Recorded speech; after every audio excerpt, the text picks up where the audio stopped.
Hello, everybody.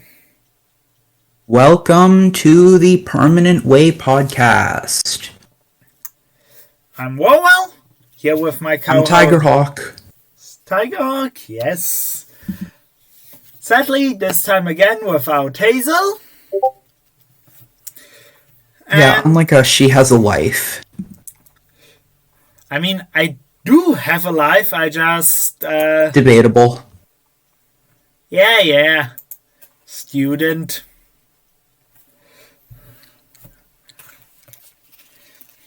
So, it is our 5th episode. Holy shit.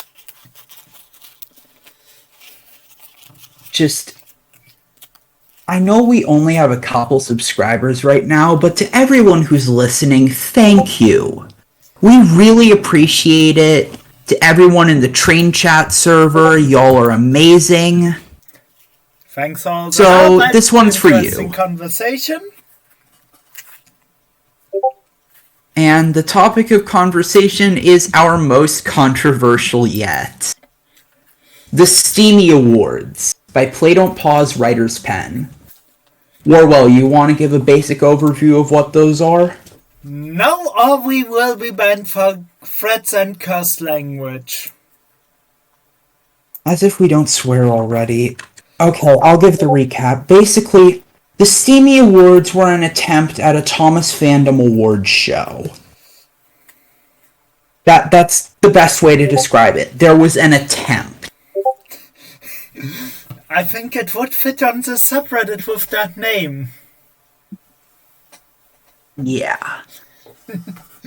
It was just... It's not good, man.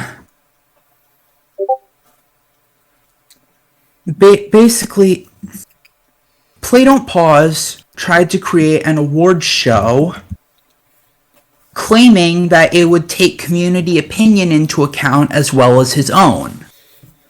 He lied. Yeah, that didn't happen. It's like some of the American military operations. Those also didn't happen officially. Always going to be cracking jokes about the military, aren't you, Warwell? What can I say? I absolutely hate those fuckers. There. Also, to veterans who have served, we thank you for your service. We might not agree with what the government does, but it takes a lot of guts to do that. You thank them for their service. I have my opinion and I'm standing by it. Fine. Anyway, the Steamy Awards. They are a big pile of shit. It's bad, guys. They're emitting more smoke than Thomas himself. Yeah, that's a good way of putting it.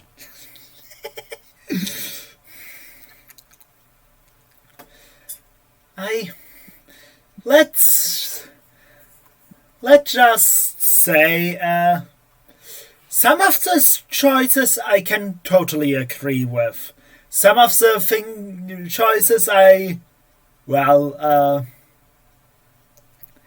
let's just say cannot agree with, and some of the arguments and comments made, and some of the things going on in the background, fuck no! Yeah.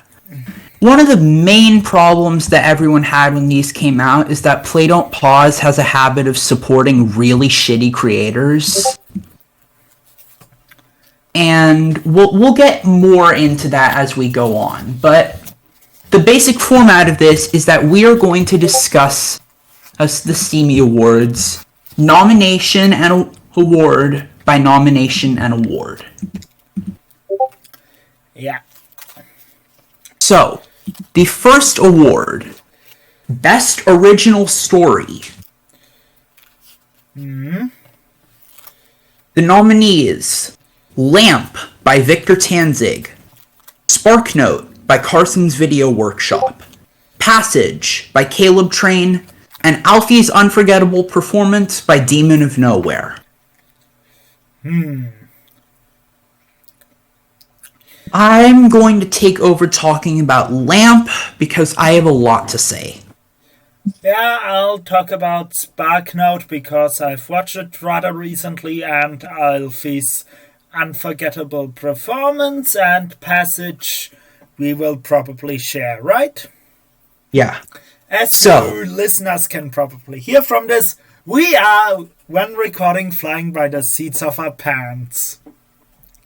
Yeah, if you think there's a script, I applaud your naivety. Yeah. We have no clue what we're doing, everyone. We are just making this up as we go. And it seems to be working, as we somehow have, as I recently watched the popularity poll, 2 views in the last 48 hours as of recording, which is impressive. Yeah. That means someone's listened to one of our episodes every day for the past 2 days. Hooray! Also, you poor fuck listening to our shitty quality audio. Hey, I got a new mic. Yes, but that was between the last episode and this one, and... Ah, right. Anyway, Lamp by Victor Tanzig.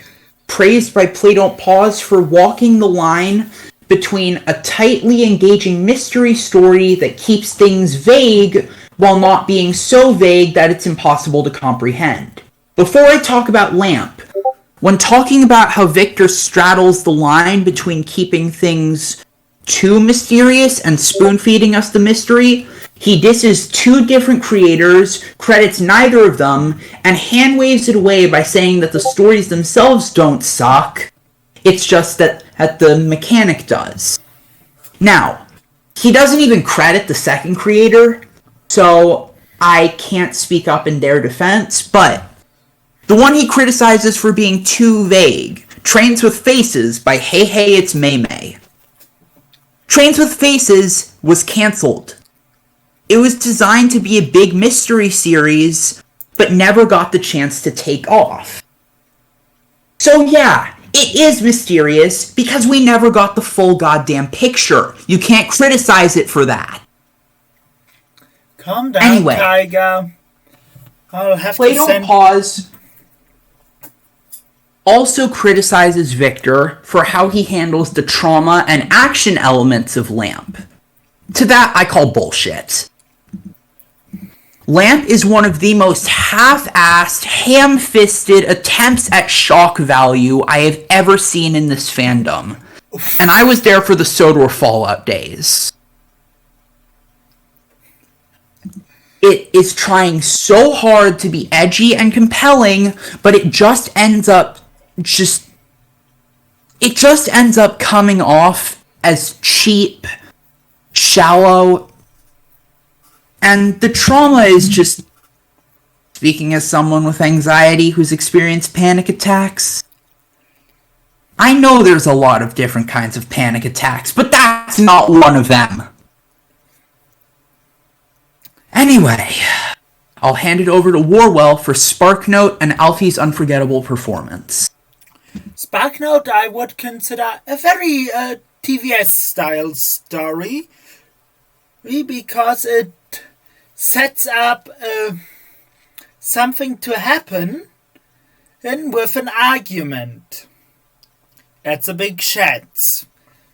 Someone feels bad or inferior, in this case bad, and tries to do something about it, but something else intervenes and ends up causing more harm than should ever have happened if people were doing their jobs. But that's just my view as someone who has worked on a railway for a few weeks and is currently studying the operational side of it.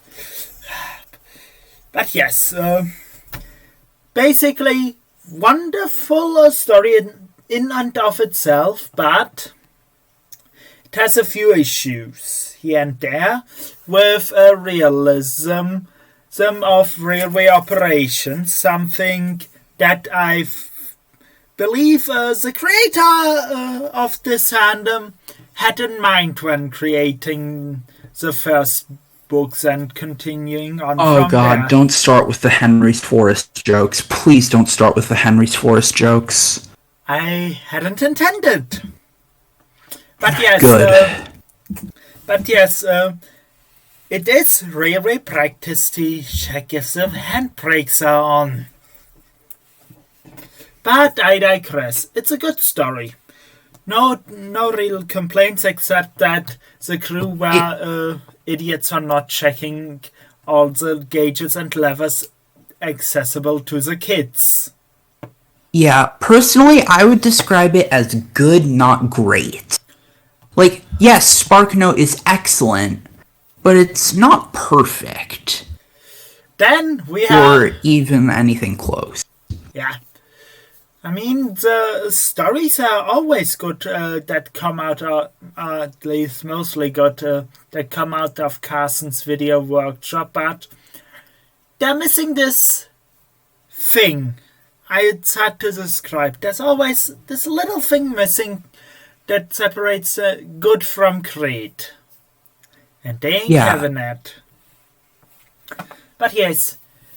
The next one is Alfie's unforgettable performance by Demon of Nowhere. Who I think they prefer going by, I think they prefer her Chara, so we will refer to them as Chara for the duration of this podcast.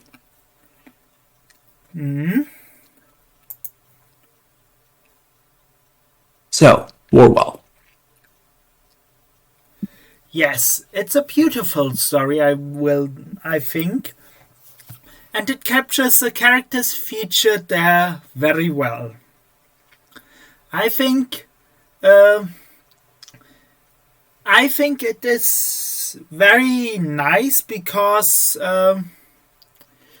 it shows other characters as the ones we know, because it's not set on soda. It gives Kara a better possibility of exploring new character ideals without it seeming hamstrung and Thomas being in it for every 5 shots, as is usual when something happens on Sodor, because Funny Blue Train.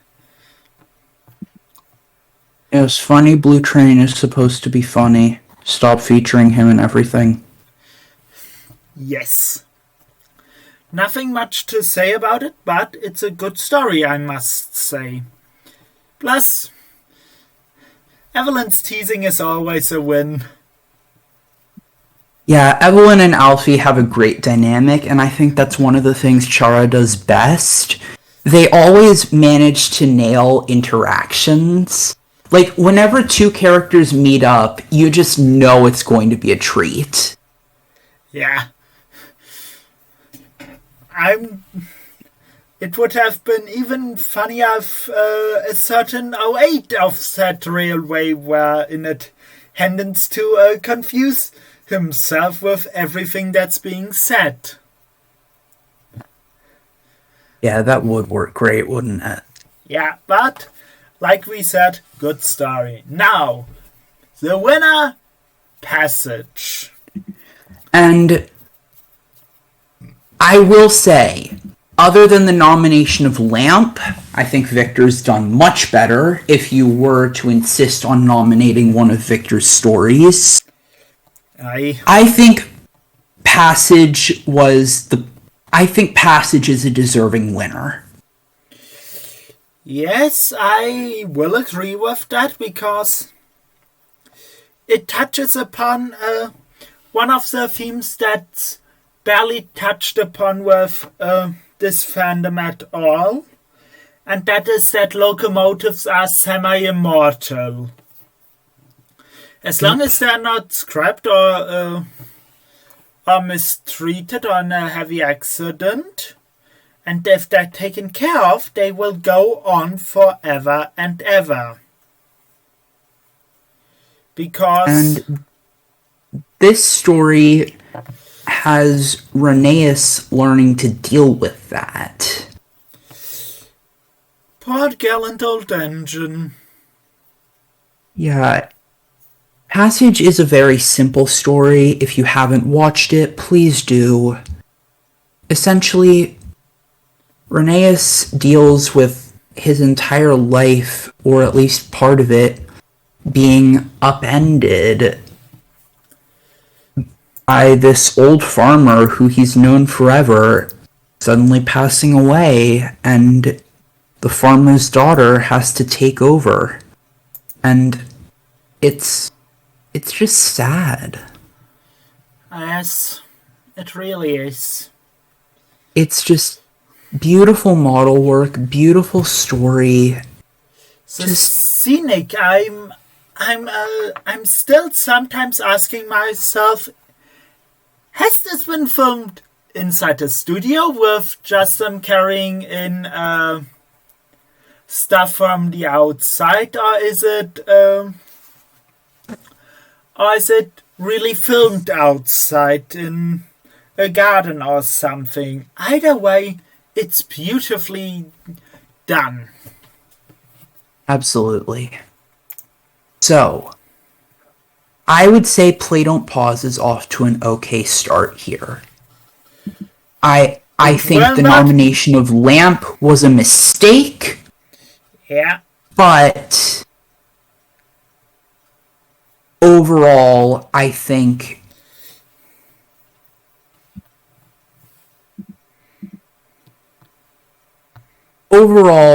Passage was a deserving winner. Yes. Next award, Best Adaptation. Okay, so I'm going to kind of take over this category a little. I just have one complaint with Roman's TWR Empire. TWRC represent. Here's my complaint. The figures used, at least for the crew from the clips I've seen, are not real Lego figures, but are imitations of Lego World War II German soldiers, and that raises red flags to me. Yes, your classic German nitpick. Anyways. Sorry that I'm careful about fascism. It happened once and I don't want it to bloody happen again. Roman's TWR Empire's adaptation of Grand Puff is solid. I wouldn't call it perfect. I think superimposing the model faces over the wooden railway models looks a little bit weird. But overall, it's a good adaptation. You can tell that there was a lot of time and effort put into it. Definitely. Next, Thomas Goes Fishing and Wrong Road by G-Scale Sodor. They don't look perfect, but you have to applaud G-Scale Sodor for working in, well, G-Scale, considering the lack of a Thomas presence in that scale. Like, yeah, there's a couple official things from Bachmann, but a lot of the characters featured in these stories, Wrong Road in particular, don't actually have Bachmann G-Scale models. Fun fact, I do have a Bachmann G-Scale Thomas. Good for you. Crossed Lines by Oh My Sodor. Gorgeous. Whenever people do model adaptations of Chris's stories, it is always a treat. Yes. So sad we got to see so few of them on TV. Yeah. Alright. Now to the problematic one.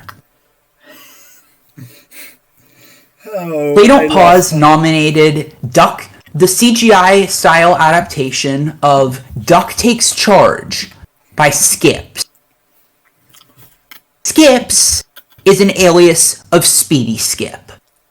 If you've been in the fandom, you know Speedy Skip is a piece of shit. Please explain to me as someone who tries to stay clear of fandom drama, but has been... I don't get involved, but I do watch. Basically, Speedy Skip creeped on and fetishized his Asian art. I'm sorry if I'm mispronouncing your name. And repeatedly, he refused to take no for an answer. And then there was some weird bullshit where they dated. But basically, the point is, Skip is a piece of shit, and this adaptation is not good. I applaud the creativity of using a game program, and that's not trained for this, but it doesn't look good.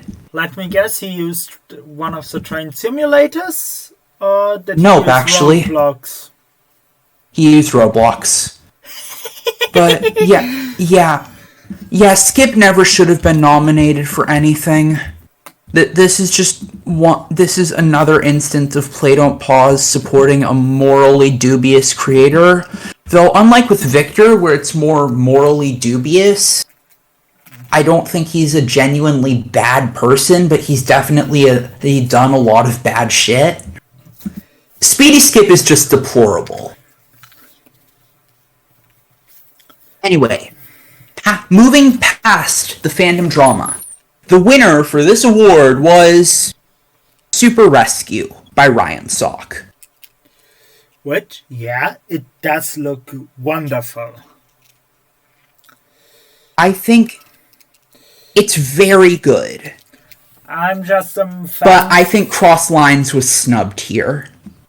Oh yes, but on the topic, I love that he tried to make it seem like how it would have been if Super Rescue was adopted for a TV series. But as someone who has grown up with basically interpretations of it with RWS style models, it looks iffy. It looks wrong. Yep, especially since there's no way in trains to really copy that.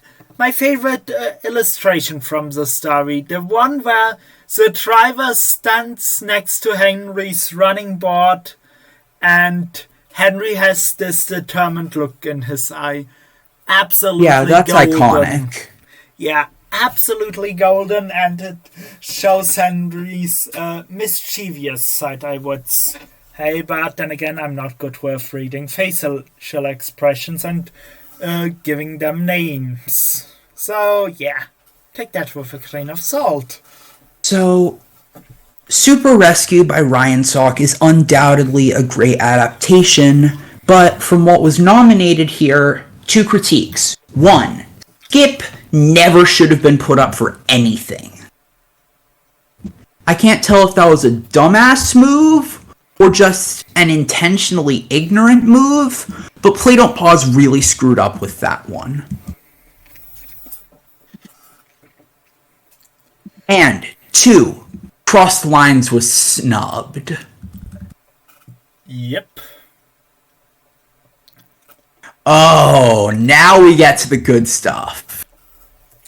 I'm going to basically not say anything and let Tiger rip this portion to pieces because oh boy, it is... Good lord. Category 3, Best Series. If you've been on Twitter at all, you know the problems with this. But, once again, let's go over the nominees. The Dark Side of Day Out with Thomas by Train Boy. Play Don't Pause calls it a glorified slideshow. I thought this was an award ceremony, not a Play Don't Pause rips on everything he finds remotely unlikable ceremony. The informational videos by Train of Thought. Great watches, not Thomas related. Enterprising Engines. Oh my god. My dude just sounds like a complete idiot here. He disses it, refuses to acknowledge its good points, and just kind of throws a temper tantrum. Well, not a tantrum per se, but he's just so whiny about it. Howin' the Lost Engine by the Blue Snowplow. First episode of this podcast also talks about this, and oh boy. Yeah. We're pissed it didn't get first. Okay, so we'll talk about award snubs later. That's more of a secondary thing considering the main problems with the video. But how do you steal Blue Snowplow's work, have him ask for the footage to be taken down, including using his footage in your goddamn title cards, and then just diss and dismiss his series, which is better than anything you have ever made in your goddamn life? Tiger, calm down. I'll have to send you medication. And getting that through customs is expensive. Yeah, point is, it's just the way he handles Howin' the Lost Engine is just incredibly frustrating. Then he gives a half-ass shout-out to the Railways of Cartoonia by the Milan Tuner. First of all, he calls it Cartoonia. Learn how to spell, dumbass. Second of all, he doesn't give it any credit. Yes, Cartoonia is weird. I did it again. Cartoonia is weird and wacky. That's the point. You can't take issue from a series from doing what it's meant to do. Being wacky, I agree. It's a passion project, I feel, when I watch it from time to time. Yes. And now... Oh. I'm letting Tiger take this one because, oh boy, it's a doozy and I don't want to be imprisoned for overly imagined threats. The award winner for Best Series was The Stories of Sodor by Victor Tanzig. My live reaction. Okay, what the actual fuck? That's literally... I almost clicked off the video right then and there. Just nope, 1,000 times nope. I'll save most of my critiques with Stories of Sodor for our Stories of Sodor episode. If you want to see us move that up in the queue, drop us a comment or something. Yes, please. We love comments. Anyway, Stories of Sodor. Play Don't Pause praises its lore. The lore is ham-fisted, and admittedly one of the better parts of the series. He praises its tone. Victor goes for cheap shock value over anything. He praises the cinematography when Victor is using shots and models from Trains 2009 and repeats the same 3 angles over and over again for his entire series. Ah, yes. And to top it all off, Play Don't Pause has the gall to say that it's better than the Railway series. He complains and whines about it being like a textbook. I'm sorry, The Island of Sodor, Its People, History, and Railways is, in fact, a fucking book. Would you like it more if it was narrated by your precious Australian sugar daddy?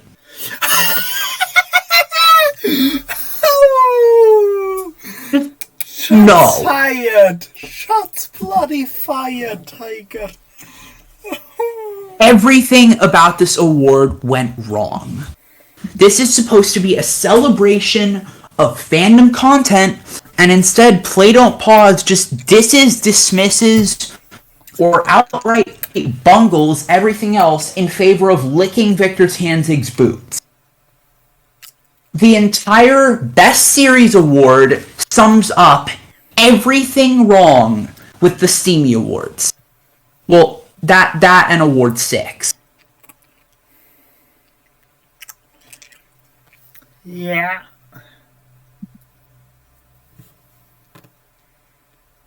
Alright. Category 4, Best Editor. Warwell, you want to take this one? As I have not much, as I don't really know about it, no. Alright then. So, the nominees for Best Editor were the real Xbox nerd, who is famous for his YouTube poops. And I can't personally say I enjoy that style of content, but his editing is pretty solid. The Smudger movie by the LL Company, which, while a little rough, looks and has to be applauded for how much time and effort it must have taken. And his winner. Are you surprised to hear it's another problematic creator? The winner is Percy and the Beast Productions. Okay, first of all, this dude edits for Sodor Fallout. I think that automatically disqualifies him. If you like Sodor Fallout, I'm not going to hold it against you, but I personally do not like it, and even Tidmouth Thunderbolt, who created Sodor Fallout, has said it's one of his biggest mistakes. Now on to the real problem. You might have seen Rolling Duck Studios' video on why the Steamy Awards are a sham. And in it, he points out the biggest problem with this award in particular. Percy and the Beast Productions stole his work. Like, literally, he took the editing that Rolling Duck Studios did, put it into his own shitty adaptation of Sodor Fallout, and passed it off as his own. We will link that video in the description if you want further proof. But this was just a case of Play Don't Pause having tunnel vision. I'm not entirely sure who else I would nominate for this, but it just feels wrong to support a guy who stole someone else's work. Sound familiar, Play Don't Pause? Alright. Warwell, I'm pretty sure you do have some experience with this one. So why don't you take Category 5, Best Cinematography? Like I said, I watched the Steamy Awards once and I tried to stay clear of conflict and of fandom because, yeah, no, I'm here to have fun and not deal with this bullshit. I have enough of it in real life. But I'm here, so, cinematography I can talk a bit about. So, first off, Carson's Video Workshop. It's good. It's not perfect, but some of the after effects they've managed here and there are really good. Like, yeah. I'm not going to fault them for stuff like this. Then NWR Chris, I think I don't have seen anything of him. I can say it's about from personal experience, I say it's about Video Workshop level. I consider it to be more impressive considering that Carson has a whole team, and as far as we know, NWR Chris is just one person. So, Highland Girl. Rains the Brains? Fuck, that's... It's a music video. It's a really good-looking music video, but it's just one example. Train Modeler, that's... Any experience? Because if you don't, I have some. Not much, if that. Okay, Train Modeler is what everyone should strive to do, or at least look up to as the gold standard when it comes to filming models, with the exception of one person, who I will talk about when we talk about the award winner and the snub. Can I take this? Yes. Alright, the winner of Category 5, Best Cinematography, was Blowback by Riddy Ronan. Side note that Play Don't Pause pronounces it Ride-a-Ronan, which just... bruh. You could have just looked up how to pronounce it. He even makes a joke about it in the video, which, I mean, credit to him for being self-aware for once in his life. But I won't deny it. Riddy Ronan's videos always look amazing. As someone with a lot of experience with the extended Railway series, which Riddy Ronan adapted this story from, it looks great. I won't deny it. But it's done in trains. And yes, that's still impressive. But why are you nominating the train modeler, a person who does this in real life, and yet not giving them the award versus someone who can just do it all with a computer program? And the snub. Like I said, the snubs aren't really my problem. But how the fuck do you criticize TARDIS Rescue's work for looking too professional when you've looked down on everybody else for not being professional enough? The dude is filming from a basic-ass standpoint with his models, and you are calling it a fancy goddamn angle. Now look, I think TARDIS Rescue should have won Best Editing, because the way he makes the faces look is incredible. But the train modeler, TARDIS Rescue, and everyone who works with real models as opposed to trains deserve so much more love and respect than what Play Don't Pause is giving them. Yes. Alright, Category 6, Best Video Essay. This is the other category that perfectly sums up everything wrong with the Steamy Awards. Warwell, you want to split this? I mean, I haven't really watched any of the videos it's about, so nope. It just kind of comes down to, like, what you're going to be able to take. Like I said, I haven't really watched it, and I don't feel comfortable talking about works I haven't watched. Alright, that's Differently fair. to a certain other creator we are currently talking about. Yeah. Okay, everyone, looks like this will just be Tigerhawk Talks Thomas from here on out. Just kidding, Warwell. We appreciate you as a part of the team. Thank you. Category 6. Best Video Essay. The winner and the first nominee was Usual Bloke Luke with his video about All at Sea. This can be summed up in one clip. The font choice moment. He plays the ending of Luke's video, this heartwarming, passionate video about why All at Sea is such a brilliant episode. It's comfortable and warm in a way the real world can never be. It's home. I think the font choice could be a little bit better. Yeah. May I remind you that this is an essay award. Ooh boy, next one up. Thomas's Moral Compass by the Thomas Cynic. Now, the Thomas Cynic was a short-lived but extremely successful video essayist, most known for his video who's defending the hit era of Thomas and Friends.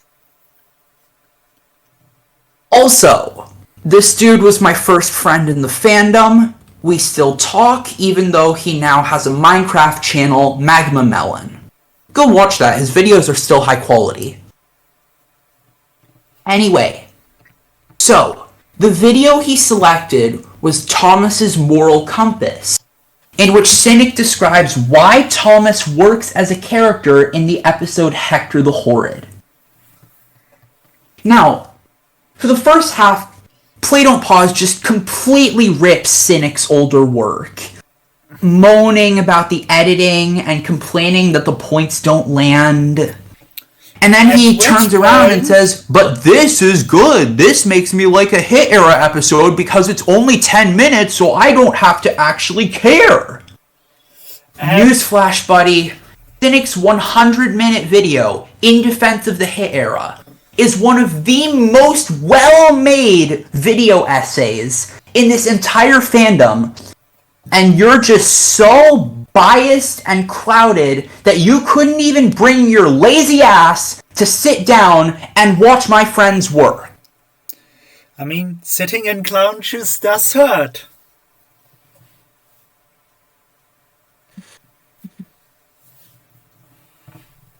Essay 3, The Danger of Runaways by Amtrak Guy 365. Excellent essay. Play Don't Pause spends the entire time bitching about his editing. In the Face of Reality by Scrapyard Studios. Same fucking problem.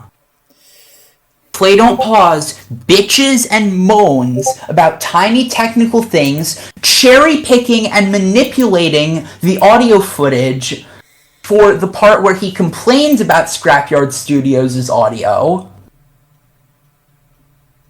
And may I remind you, good sir, this is a fucking essay award! For those who don't know, an essay is about what's being said, not what's on the bloody screen. Like, a podcast. Like, dude, I get ADHD, but this is just unacceptable.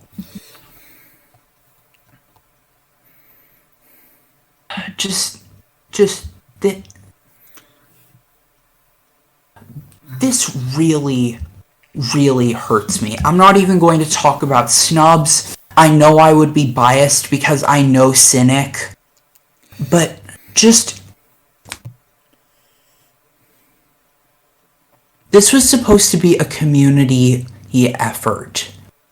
Not just the Play Don't Pause rambles on about tiny technical things while bootlicking Victor Tanzig words. But it is, and this is now 180. Yes, I watched this goddamn thing twice. This is 180 minutes of my life I can never get back. Sucks to be you. Alright, category 7, best short. He makes a crack about our weird sense of humor. You're in this fandom, don't forget that.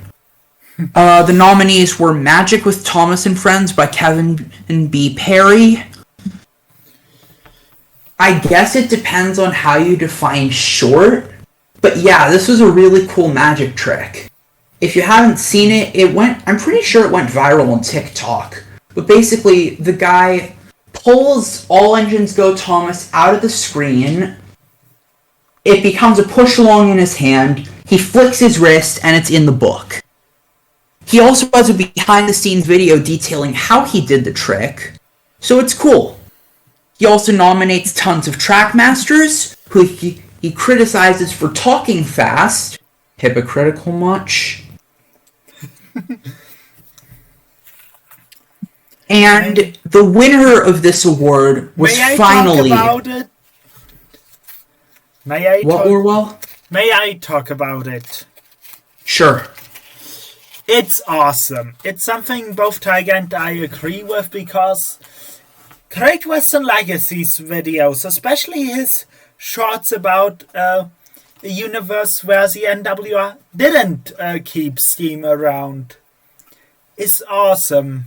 Both this one, why it's called Henry's Forest, where we just see Henry being happy in spite of not having work or slowly rotting and rusting away.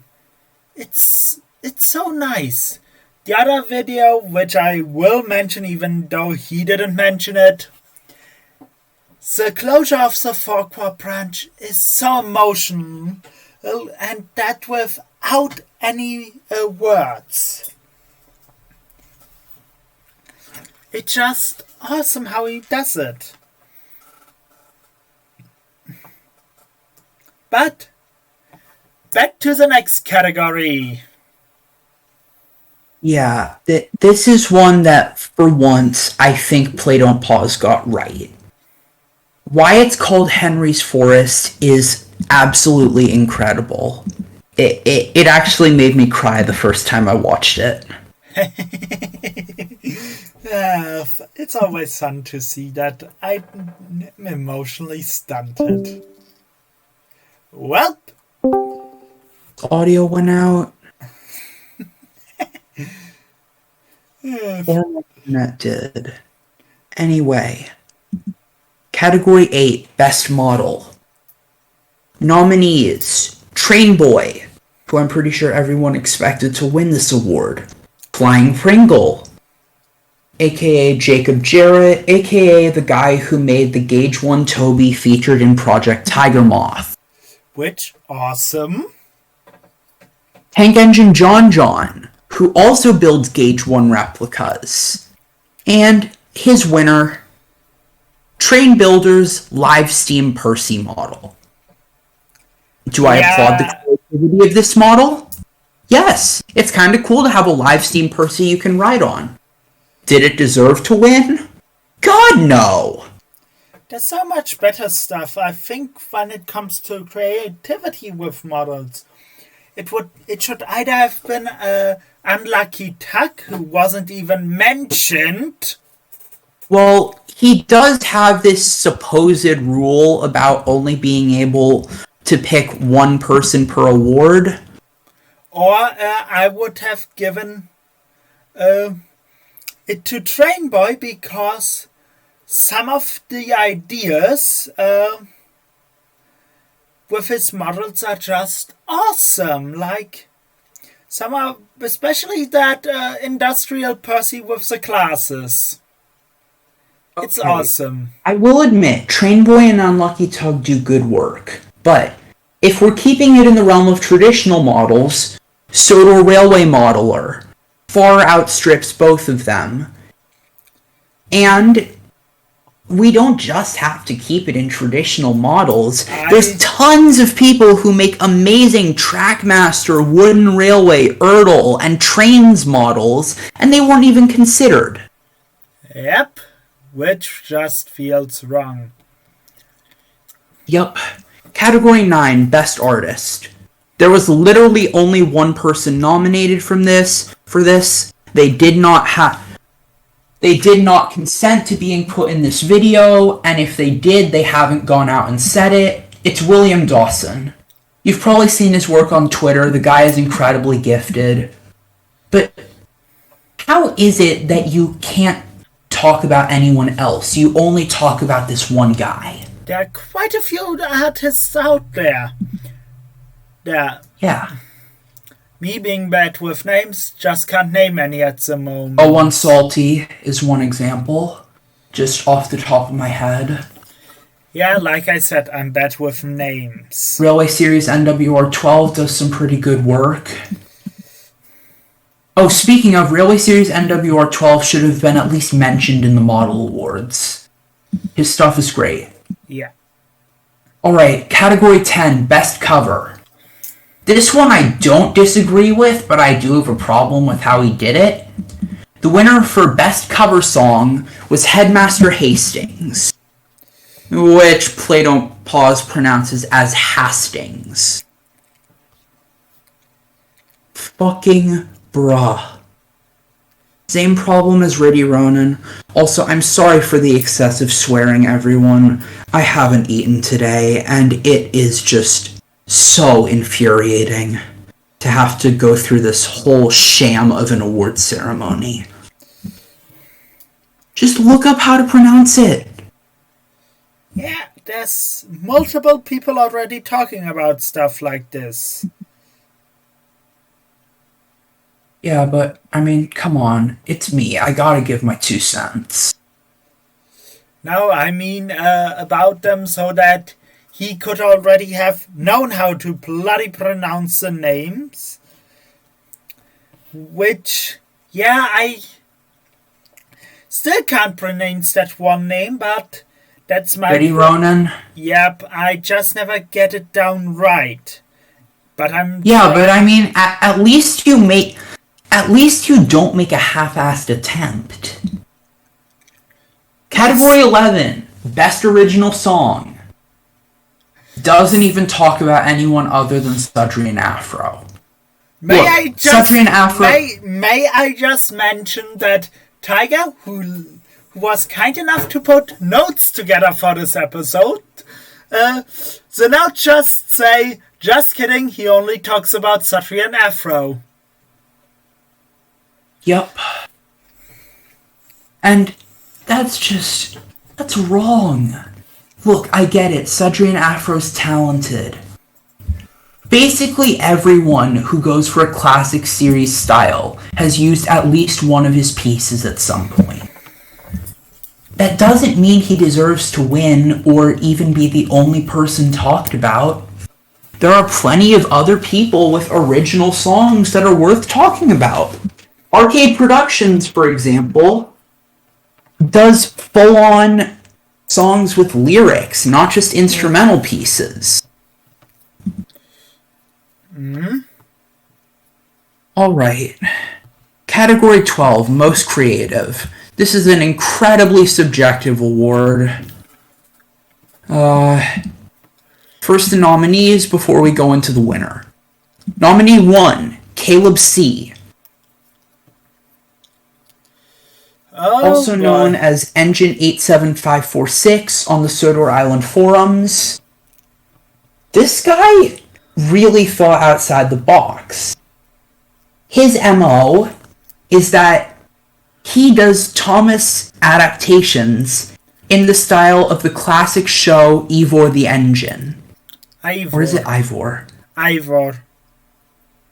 Sorry, everyone. I just pulled a play don't pause there. But yes, he uses paper cutouts of the engines that he makes himself to tell these adapted stories. And that's incredible. So, of course, Play Don't Pause is going to rag on it for not looking perfect. Which, fuck that. Yeah, it's about creativity, dude. Next nominee, Major Engine Studios, who took the zany 2009 style of humor that Play Don't Pause professes to not like, and turned it into an absolutely hilarious Thomas and Bertie adaptation. Yes, it's an adaptation, but it's just really funny. I don't think... Is that one with Thomas, Bertie and the Great Race or something? Well, pretty much, yeah. It's out? Thomas and Bertie's Major Race. Yeah, it's not really an adaptation, it's just a continuation with that style of humor. Yeah. Also, I watched the trailer and I couldn't stop laughing. Yeah, it's hilarious. And the winner for Most Creative, to the surprise of absolutely nobody, was... Train Boy! Warwell. Yep, Train Boy. Now, personally, I don't watch that much of Train Boy's content. I really appreciate what he does for this fandom, but his style isn't for me, so I'm going to let Warwell discuss why Train Boy was a deserving winner. I would say semi-deserving. Yes, the Major Race story, though only the trailer's out at this point, which I'm still mad about, but Train Boy's stuff is creative. He's basically the jack of all trades in this fandom, except animated videos, because train stuff is hard if you're not doing it constantly and all that, but yes, some of his videos are creative, especially stuff like his disses of Day Out with Thomas and shitty knockoff toys, which, oh boy, those are fun to watch. Or his customs, how he sometimes comes to stuff. It's always nice to see it that way. And that's why I say it's a semi-deserving win. So, yeah. Next category. Most ambitious. Oh boy. The nominees, first we'll go over the three side note nominees who were just kind of brushed aside. Sidekick Jason, the 1966 Kids, and 25 Ensoku. All of them do really impressive work with their respective mediums. Sidekick Jason with Trackmaster, 1966 Kids with Take Along / Take and Play, and 25 Ensoku with I'm just going to say modeling. Yeah, but I think that's a safe way to say it. The two major nominees, Thomas Fan 2002 and Tracks to Big Adventures, and, oh god, Mr. Ryan and the Henry movie. Alright, Warwell, you want to cover either of these? No, as I haven't watched either. Alright. So, basically everyone who's watching this will have watched the Unlucky Tug's essay on why Blubba was a complete disaster. I personally think it's not as bad as everyone says, but there's no denying that that particular essay sparked a massive change in the fandom. So many new creators popped up because of it. And in that essay, Tug outlines how he would have done Blubba. Thomas Fan 2002 takes that and makes it into their own series, like a full-blown series, called Tracks to Big Adventures. That's ambitious as hell. Oh, definitely. Mr. Ryan and the Henry movie. Now, the Mr. Ryan drama is way too complicated to cover, but just give me the short notes, please. What? Just give me the short notes. Okay, basically, Mr. Ryan wanted to create blockbuster Thomas origin story films. The Henry film was his first foray into that. Mm-hmm.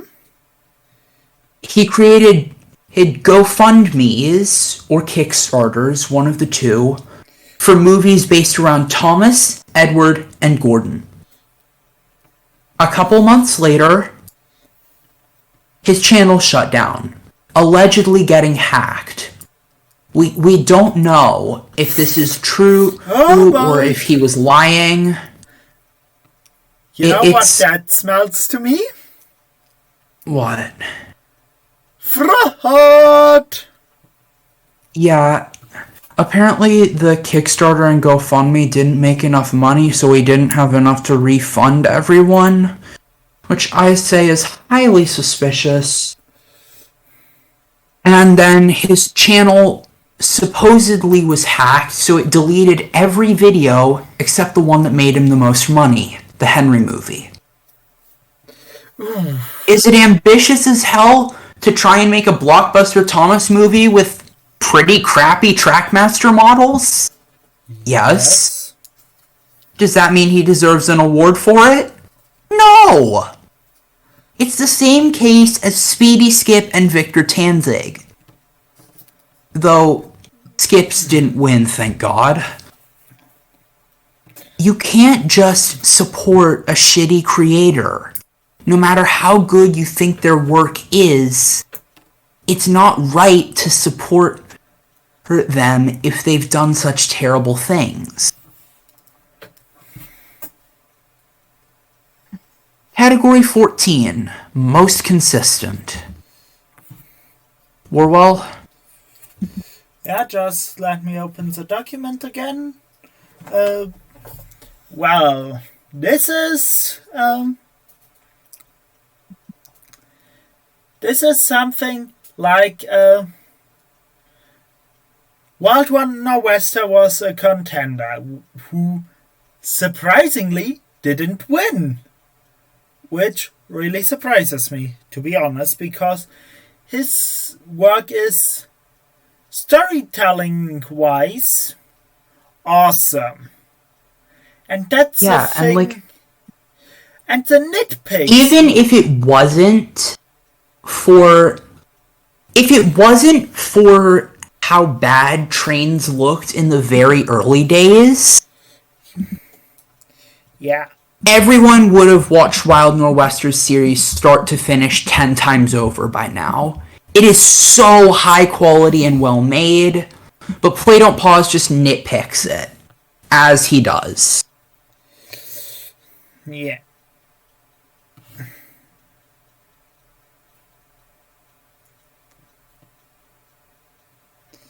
Which is no.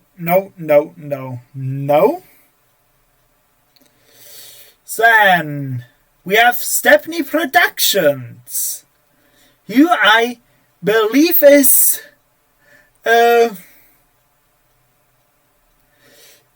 also a German like me. Hooray! But his videos and the stuff he does, awesome, though it isn't really voiced, which sometimes is a thing I enjoy. But still, awesome stuff. Mostly good quality. Here and there I think I saw some hiccups, but yes, good quality. Is a worthy contestant. Then we have the winner. Carson's Video Workshop, which is... And can I just say, Warwell, read the note? Read the note I put in the doc? Ah yes, Tigers and Famous Notes. What the fuck, isn't this the third time they've been up for her already? Yeah. Look, I get it. You have to give the video workshop something. Yeah. But nominating them for 3 different awards smells of overkill. Yeah, I think it is. Because, oh boy.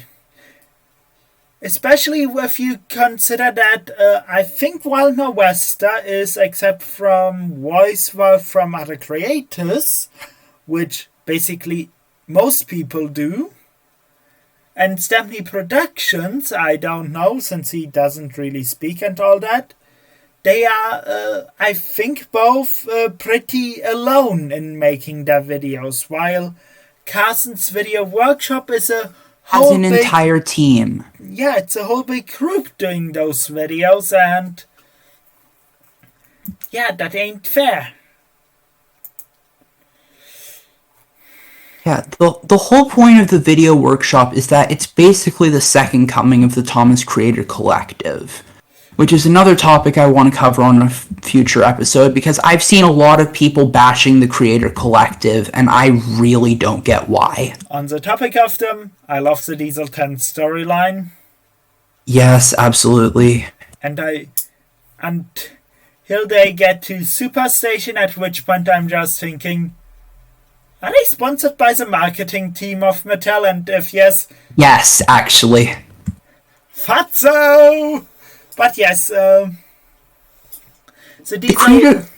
Creator Collective is a topic for a different episode.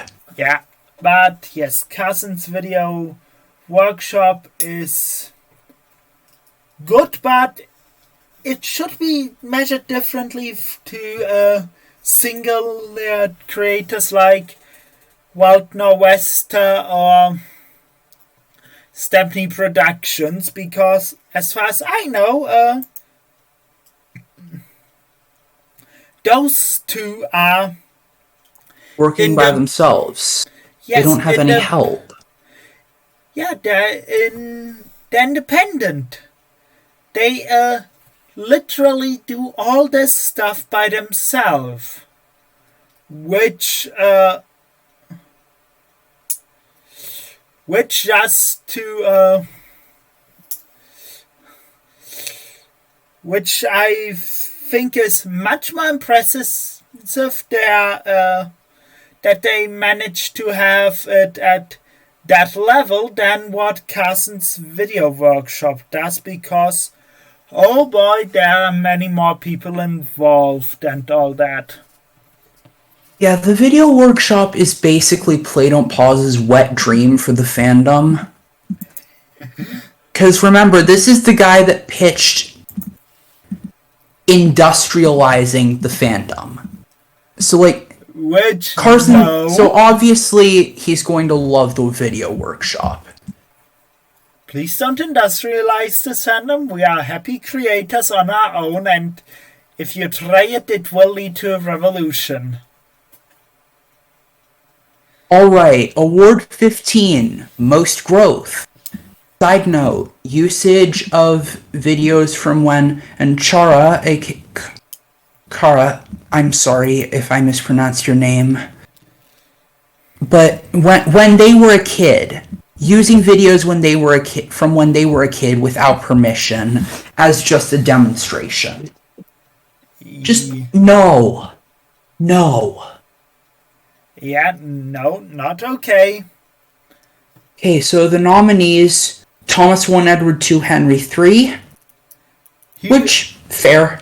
Yeah, but something about it is like Thomas T1 E2 H3 is just like Wild Nor'Wester. They're limited by what trains could do in the very early days. So I don't feel like it's fair to criticize them for that when they literally had no better options. Yeah, that and I find it deserved that he's featured, but just a bit weird since it was said about that this video would be about the creators of the year 2022, and either my feeling of time is more screwed up than I already think, or wasn't it that the last real stuff from T1 E2 H3 came out 2021? He released like one video this year. I should know I'm subscribed. Last year. We have a 2023. Right, sorry. He released one video in one story in 2022. He released some really funny stuff on his modeling progress. Yeah, but yeah, it's just a bit weird, but nothing too bad. Useful Engine 11, which Tiger will have to talk about because my brain is getting screwy. Yeah, I'm going to be honest, I'm not super familiar with Useful Engine 11 and their work, but from what I can see, their models started good and ended up great. This is, for once, Play Don't Pause coming through on his promise of giving the smaller creators some attention. And the winner of Most Growth. Warwell, please take this and the note. EE93 and now I'm starting to reading the note. This feels like giving EE93 an award for this heck of it because he was too busy throwing a tantrum about his series earlier to realize that the dude is a good person. Yes. Enterprising Engine 93 is honestly one of my personal heroes. He's just a good guy.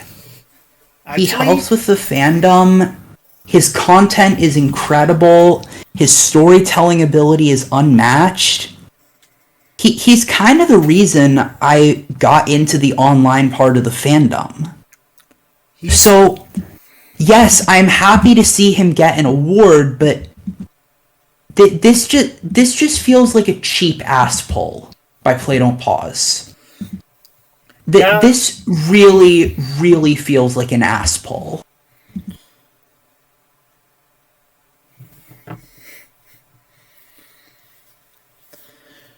And category 16. Best in Show. Winner, of course, the unlucky Tuck. But some of the comments that have been made, no. Like... Yeah. Play Don't Pause single-handedly credits Tug for the fandom doing video essays. Which? And then here's a funny story. He uses footage from Nick Starwind.